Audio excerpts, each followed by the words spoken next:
سیدنا عمر فاروق رضی اللہ تعالیٰ عنہ تھے. اور دوستوں بڑی پیاری بات آپ پڑھتے سنتے رہتے ہوں گے کہ پورے مکہ کی آبادی میں صرف 17 لوگ ایسے تھے جو لکھ پڑھ سکتے تھے. جو مکہ شہر کی لٹریسی ریٹ تھا، شہر مکہ کا جو لٹریسی ریٹ تھا، تعلیم کا جو ریٹ ہے، وہ صرف 17 لوگ پڑھے لکھے تھے، باقی کوئی پڑھ لکھ نہیں سکتا تھا. اچھا، اب میں آپ کو ایک بڑی دلچسپ بات سناتا ہوں. مختلف ملکوں میں شرح خواندگی، پڑھا لکھا ہونا، اس کی تعریف کیا ہے؟ سعودیہ میں کچھ ہے، ایران میں کچھ ہے، شام میں کچھ ہے، انڈونیشیا میں کچھ ہے، امریکہ میں کے آئین میں کچھ اور ہے. پاکستان کا جو آئین ہے ہمارا، پاکستان پینل کوڈ، اس میں پڑھا لکھا ہونے کی تعریف بیان کی گئی ہے کہ کون سا ایسا شخص ہے جس کو ہم پڑھا لکھا کہہ سکتے ہیں، اس میں کیا نشانی ہو. تو اس میں لکھی ہے بڑی پیاری بات کہ جو شخص اخبار پڑھ لے وہ پڑھا لکھا ہے. جو شخص اخبار پڑھ لے وہ پڑھا لکھا ہے، یہ ہمارے آئین میں لکھا ہے. تو مکہ میں اس وقت پڑھا لکھا ہونے کی کیا تعریف تھی کہ جو شخص شعر لکھ سکے اور شعر کہہ سکے وہ پڑھا لکھا ہے. تو حضرت سیدنا عمر فاروق ان 17 آدمیوں میں شامل تھے جو پڑھے لکھے تھے. اتنی لوسٹ شرح خواندگی تھی دوستوں لٹریسی ریٹ. لیکن جب سرکار دو عالم نے اقرا بسم ربک الذی خلق کے ساتھ قرآن کا آغاز اللہ پاک نے کیا حضور پر، تو آج اس علاقے کا لٹریسی ریٹ 97% سے بھی زیادہ ہے. اور یہ ساری برکتیں ہیں میرے حضور کے قدوم میمنت لزوم کی. تو حضور سیدنا عمر فاروق رضی اللہ تعالیٰ عنہ 6 سال میں 39 لوگ مسلمان ہوئے. 7واں سال چڑھا. وہ واقعہ سارا آپ سنتے رہتے ہیں. میں نے جمعہ میں بیان کیا کہ بہن کو مارنے گئے تو کسی نے تانا مارا کہ جی بہن کی خبر بات اپنا سرکار دو عالم علیہ السلام کو نقصان پہنچانے گئے تو تانا مارا کہ بہن کی پہلے خبر لو، حضور کو بعد میں نقصان پہنچانا. وہ سارا واقعہ ہوا. تو سرکار دو عالم علیہ السلام کی دعا اللہ پاک نے بڑی قبول فرمائی. اس کے بعد حضور نے پہلی دفعہ اعلانیہ تبلیغ کا سلسلہ شروع کیا اور نعرہ لگایا سیدنا عمر فاروق رضی اللہ تعالیٰ عنہ نے کہ اگر کوئی شخص یہ چاہتا ہے کہ اس کے بچے یتیم ہوں تو وہ آئے عمر کا مقابلہ کرے. اگر کوئی عورت چاہتی ہے کہ وہ بیوہ ہو جائے تو آئے اپنے خاوند کو بھیجے میرے سامنے. اگر کوئی ماں باپ یہ چاہتے ہیں کہ وہ بے سہارا ہو جائے تو آئے اپنے بیٹوں کو عمر کے سامنے بھیجے. تو پھر دوستان گرامی قدر بڑی تیزی کے ساتھ اسلام جو ہے وہ پھیلنے لگا. آپ میں سے کون سا ایسا شخص ہے جو یہ بات نہیں جانتا کہ آپ نے 5 بڑی سلطنتوں کو فتح کیا. فاتح بیت المقدس آپ ہیں، فاتح ایران آپ ہیں، فاتح مصر آپ ہیں، فاتح شام آپ ہیں، فاتح عراق آپ ہیں. یہ 5 مختلف تہذیبیں تھیں. ان کو آپ نے نہ صرف فتح کیا بلکہ ان کے دلوں پر حکومت کی. ایک بڑا پیارا واقعہ میں پڑھ رہا تھا ایک دن آپ کی سیرت کا کہ آپ جانتے ہیں سب حضرات کہ حضور سیدنا عمر فاروق رضی اللہ تعالیٰ عنہ براق کے پہلوان تھے. بڑے کمال کے گھڑ سوار، گھوڑے کو دوڑا کے پیچھے سے چمپ مار کے اس کے اوپر سوار ہوتے اور بڑے انتہائی طاقتور شخص تھے. یہ ملک شام گئے، زمانہ جاہلیت کی بات ہے. بڑے نوجوان 27 سال عمر، ابھی اسلام قبول نہیں کیا تھا. شام کے بازار میں کچھ چیز خریدنے گئے تو باؤ تاؤ کے دوران ان کی دکاندار سے لڑائی ہو گئی. اور آپ بڑے بنا کے طاقتور پہلوان تھے. لڑائی ہوئی تو آپ نے اس کو ایسا تھپڑ مارا موسیٰ علیہ السلام کی سنت پہ عمل کرتے ہوئے وہ ماری گیا بندہ. اب وہ دکاندار مر گیا تو لوگوں نے شور ڈال دیا کہ او یہ بندہ مار دیا کسی نے، مسافر نے. اب وہاں سے آپ دوڑے. تو جب وہاں سے دوڑے تو دوڑتے پیچھے آپ کے لوگ تھے. کافی دوڑتے دوڑتے آپ نے شام کے اس شہر کے علاقے میں ایک چرچ میں جا کے پناہ دی. کلیسا میں، گرجا گھر میں. اب اس پادری کو گرجا گھر کے پادری کو جا کے ملے اور انہوں نے کہا جی میں یہ میرا نام ہے، تو مجھ سے کوئی قتل ہو گیا تو لوگ میرے پیچھے ہیں، تو مجھے اب آپ کی پناہ چاہیے. تو اب وہ پادری ان سے کہتا ہے کہ آپ کہاں سے آئے؟ انہوں نے کہا جی میں شہر مکہ سے آیا ہوں. جب اس نے یہ بات سنی اس کا ماتھا ٹھمکا، اور وہ پادری شخص جو تھا وہ صاحب علم تھا، توریت اور انجیل کا اس کے پاس علم تھا، علم الاعداد کا وہ جاننے والا تھا، نجومی آدمی تھا، ستاروں کا علم رکھتا تھا. جب اس نے شہر مکہ کا نام سنا اس نے کہا جی مجھے اپنا ہاتھ دکھائیں. پھر وہ کہنے لگا جی مجھے اپنی پیشانی دکھائیں. پھر وہ کہنے لگا جی مجھے اپنے پاؤں کی لکیریں دکھائیں. تو حضرت سیدنا عمر فاروق نے کہا کہ جناب اگر آپ نے مجھے پناہ دینی ہے تو دے. یہ کیا بات ہوئی؟ کبھی آپ کہتے ہیں کہ آپ کا ہاتھ دکھاؤ، کبھی آپ کہتے ہیں اپنا ماتھا دکھاؤ، کبھی آپ کہتے ہیں اپنے پاؤں دکھاؤ. تو اس نے کہا کہ حضور میرا جو علم ہے وہ یہ کہتا ہے کہ آپ نبی پاک کے آپ اللہ کے آخری رسول کے خلیفہ ہیں، اور یہ ملک جہاں ہم بیٹھے ہیں یہ آپ کے ہاتھوں فتح ہونا ہے، یہ آپ کے ہاتھوں فتح ہونا ہے. تو سرکار میں ایک شرط پہ آپ کو پناہ دوں گا کہ جب آپ اس ملک کو فتح کریں تو مجھے امان دینی ہے آپ نے. اب دیکھیں دوستوں، توریت اور انجیل کے ماننے والوں کے پاس اتنا علم ہے کہ وہ صدیوں بعد آنے والے واقعے کو علم غیب کے طور پہ بیان کر دیتے ہیں. آپ سب بیٹھے ہیں، آپ مجھے ایک سوال کا جواب دیں. قرآن پڑھنے والوں کو علم غیب کیوں نہیں مل سکتا؟ بتائیے. توریت اور انجیل وہ کتابیں، یہ سچی کتابیں ہیں، بالکل مبنی پر حق ہیں، سچے پاک نبیوں میں اتری، لیکن یہ ساری ایڈٹ شدہ ہو گئی، ساری تحریف ہو گئی. ان کا حافظ توریت اور انجیل کا عالم الغیب بن جاتا ہے تو قرآن کا حافظ کیوں نہیں عالم الغیب بن سکتا؟ تو سیدنا عمر فاروق نے فرمایا تم کیا باتیں کرتے ہو؟ تو بہرحال آپ نے کہا کہ میرے اوپر یہ ایسا وقت آیا تو میں تمہیں امان دوں گا. اپنا نام بتاؤ. نام بتایا. خیر اس نے آپ کو رات رکھا، بڑی خدمت کی، کھانا پینا پوچھا. صبح ہوئی تو آپ مکہ کی طرف روانہ ہوئے. دوستو وقت گزرا، سرکار دو عالم مبعوث ہوئے، آپ کا سارا 23 سالہ دور نبوت گزرا، آپ کا وصال ہوا. سیدنا صدیق اکبر کا وقت گزرا، حضرت سیدنا عمر فاروق کی خلافت کا وقت آیا اور آپ نے ملک شام پہ حملہ کیا. جب حملہ کیا تو قیدیوں میں سے وہی پادری سامنے آ گیا. تو آپ نے فرمایا اپنے غلاموں کو، فوجیوں کو کہ دوستو اس کو کچھ نہ کہنا، اس نے مجھے کبھی دور جاہلیت میں امان دی تو اس کو معاف کر دو، اس کو چھوڑ دو. جب یہ حسن سلوک دیکھا وہ پادری مسلمان ہو کر حضور کی غلامی میں آ گئے. تو دوستان گرامی، سیدنا فاروق اعظم کی شان اور کیا بیان کریں کہ اللہ والے کہتے ہیں کہ آپ کو چند سال اور مل جاتے ہیں تو پورے دنیا میں کفر ختم ہی ہو جانا. ہمارے بلوچستان تک حضرت عمر فاروق کے زمانے میں اسلام آیا. بلوچستان کے علاقوں تک آپ ہسٹری پڑھ کے دیکھیں، 22 لاکھ سے زیادہ، 22 لاکھ مربع میل سے زیادہ آپ کی حکومت. تو آپ سرکار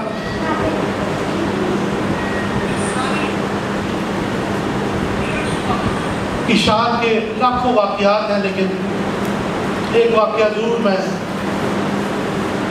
اہل بیت اطہار کے ادب کے حوالے سے ضرور بیان کرنا چاہوں گا کہ حضرت سیدنا عمر فاروق کی سیرت سے ہمیں یہ سبق ملتا ہے کہ آپ سرکار نے یہ ہمیں اہل بیت حسن حسین اور بیویوں کا ادب کر کے یہ سکھا دیا، بتا دیا قیامت تک مجھ سے جو محبت کرتا ہے وہ اہل بیت کے ادب کی سیڑھی چڑھ کے میرے پاس آ سکتا ہے، میرے پاس آ سکتا ہے.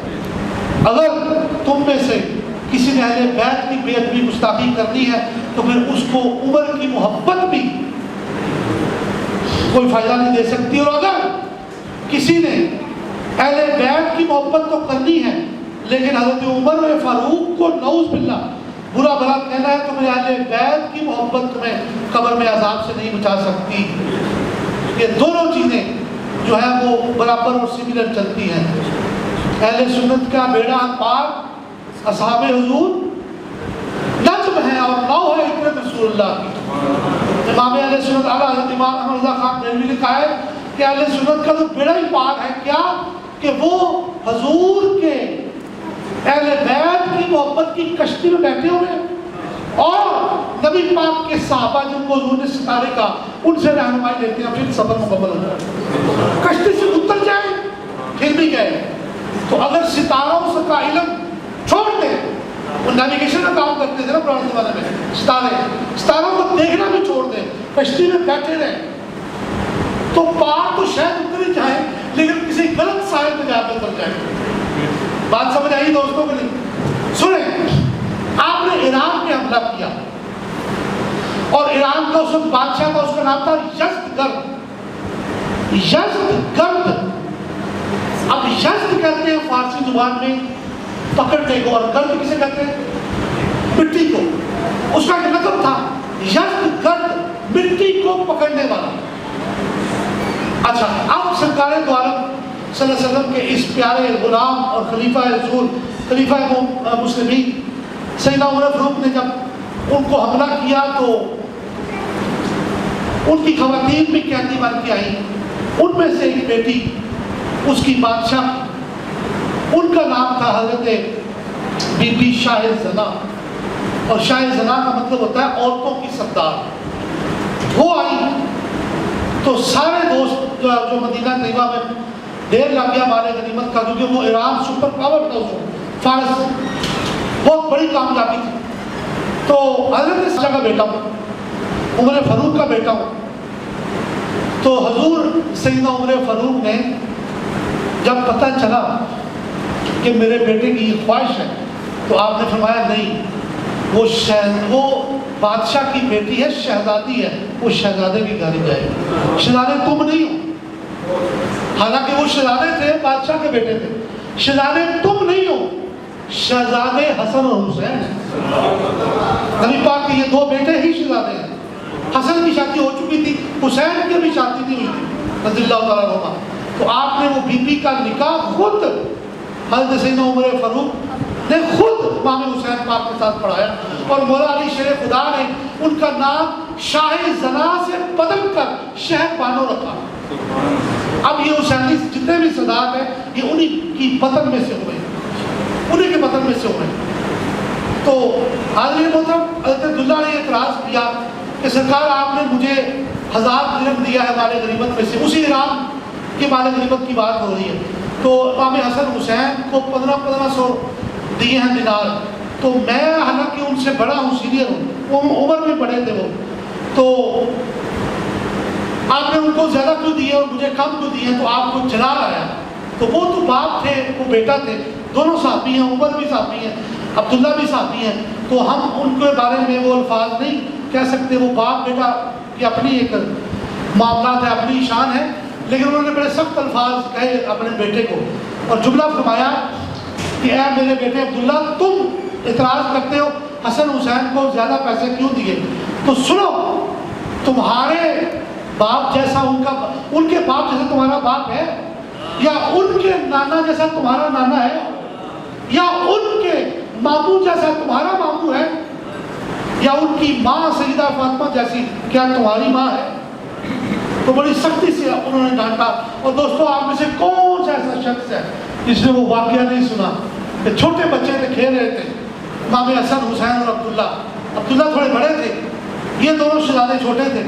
تو انہوں نے لڑ پڑتے ہیں بچے, تو بچوں کا کام یہ ہوتا ہے کہ جب بچے بچوں سے لڑیں تو سب سے پہلے بچے تانا مارتے ہیں, کسی بھی چیز کا, کوئی بیماری کا, کوئی دولت کا, کوئی علم تو خیر کیا بچوں میں, اب چھوٹے بچوں میں علم نہیں ہوتا, لیکن تانا مار کے لڑائی کرتے ہیں. تو حسن حسین نے تو کہہ دیا تیرا باپ تو ہمارے نانے کا غلام ہے. اور دوستوں, یہ روایت واقعی بھی انکار نہیں کرتے. اسلامک یونیورسٹی میں جب ہم پڑھتے تھے تو ہمیں یہ روایت ایک بہت بڑے وہابی عالم کے بھائی نے پڑھائی. اب آپ یہ مانیں یا نہ مانیں, اہل حدیث